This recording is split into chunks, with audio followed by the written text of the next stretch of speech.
یہ مریخ نہیں بلکہ سرزمین بلوچستان ہے۔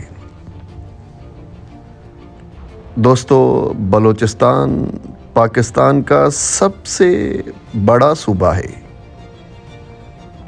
اور سرزمین بلوچستان پر پھیلے ہوئے یہ سینکڑوں اسکوائر کلومیٹر کے ریگستانی بیابانی میدان، جن کی خوبصورتی بالکل الگ تھلگ ہے۔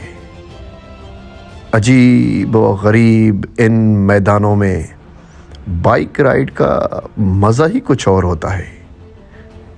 جی ہاں دوستو، میں ہوں خالد جتوئی سرکیجے اور اس وقت بلوچستان کے ان وسیع میدانوں میں اکیلا بھٹک رہا ہوں۔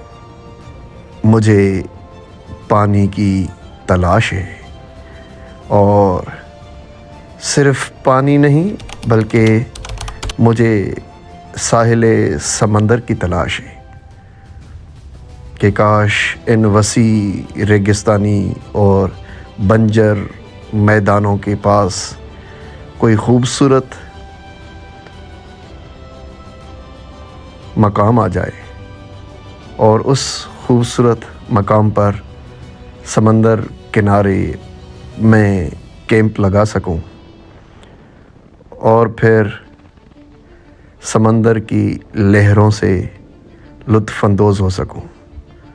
جی ہاں دوستو، بلوچستان کی اس عظیم دھرتی پر ان ویرانوں میں جہاں دور دور تک انسان تو کیا، کوئی پنچھی، جانور یا کوئی جاندار یہاں تک کہ آپ کو نظر نہیں آئے گا، ان وسیع عجیب و غریب میدانوں میں بائک رائڈ کا مزہ ہی کچھ اور ہوتا ہے۔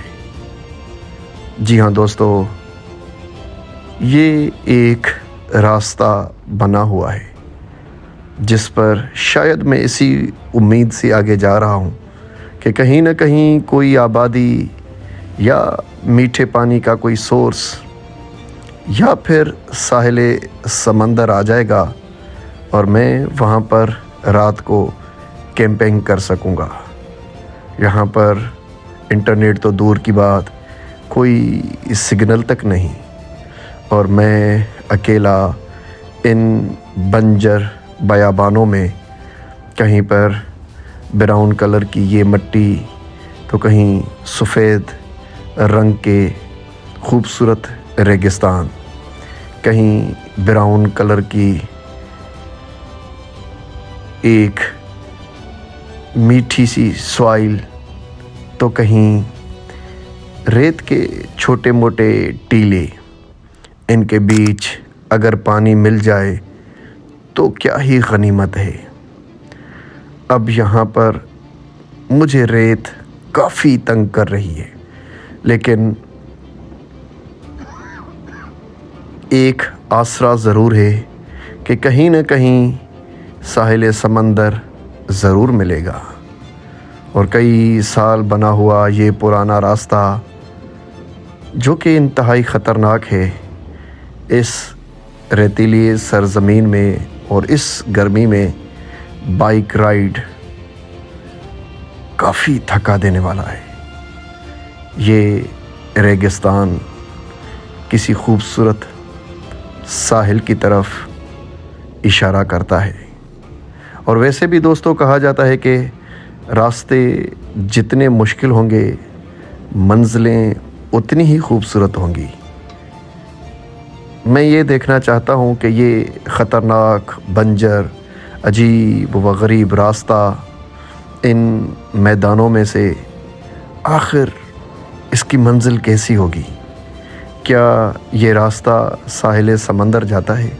کیا کہیں میٹھے پانی کا کوئی انتظام ہوگا، یا کہیں جہاں مجھے رات ہو جائے گی وہاں پر کیمپ کرنا محفوظ ہوگا؟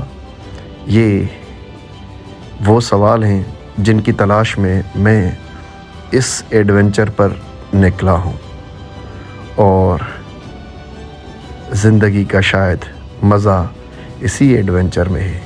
آپ کی پسند کا میوزک ہو، راستہ خطرناک ہو، منزل انجان ہو، اور کئی 100 اسکوائر کلومیٹر میں ان ریتیلے بیابانوں میں جب آپ اکیلے بھٹک رہے ہوں تو ایک طرف پیاسا مر جانے کا خوف اور دوسرا اس ریگستان کی شدید گرمی، اور تیسرا منزل کا کوئی پتہ نہ ہو، چوتھا آپ مدد کے لیے کسی کو نہیں بلا سکتے، نہ انٹرنیٹ نہ ہی کوئی سگنل۔ تو اس ایڈونچر کے بعد آپ اکیلے کسی انجان منزل کی تلاش میں، اور پھر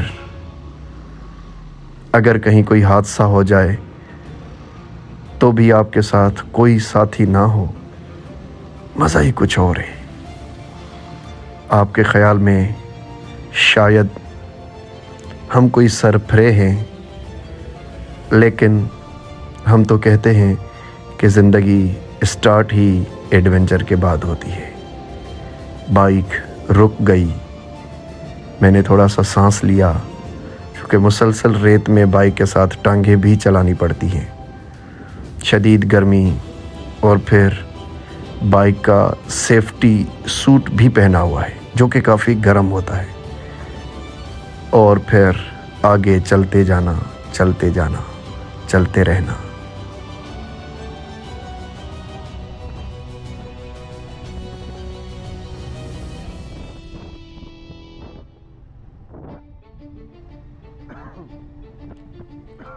دوستو، کہیں کہیں تو راستہ اس حد تک خوبصورت ہو جاتا کہ سفید کلر کا یہ بنجر بیابان، اور اس میں کہیں کہیں یہ سوکھی ہوئی جھاڑیاں، جس کی خوبصورتی پوری دنیا میں بالکل الگ تھلگ ہے۔ ہو سکتا ہے کسی کو پہاڑ، گرینری خوبصورت لگتے ہوں، ندیاں، لیکن ان بیابانوں کی، ان صحراؤں کی خوبصورتی بالکل الگ ہے۔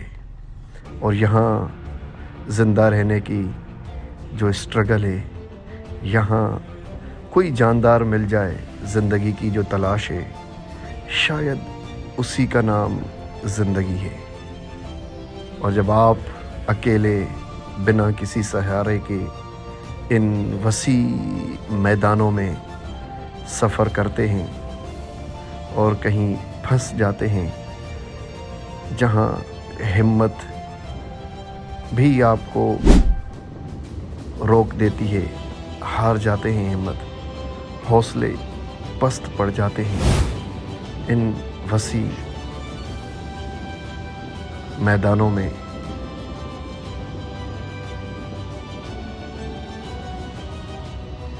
اپنے سامان کے ساتھ اور اپنی بائک کے ساتھ زندگی کی تلاش کا مزہ ہی کچھ اور ہے۔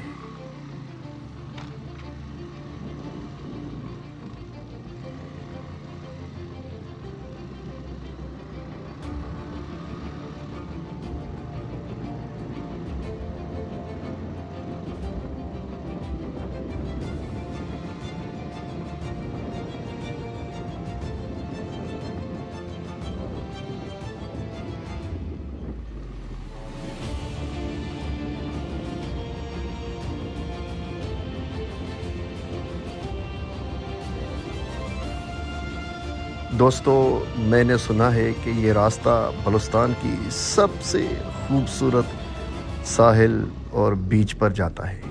سمندر قریب ہے۔ جی ہاں، او میرے خدایا، یہ پاکستان کا سب سے خوبصورت بیچ واقعی میں ہے۔ صاف ستھرا اور بالکل شفاف پانی، اور ان کے بیچ اکیلا کھڑا یہ پہاڑ،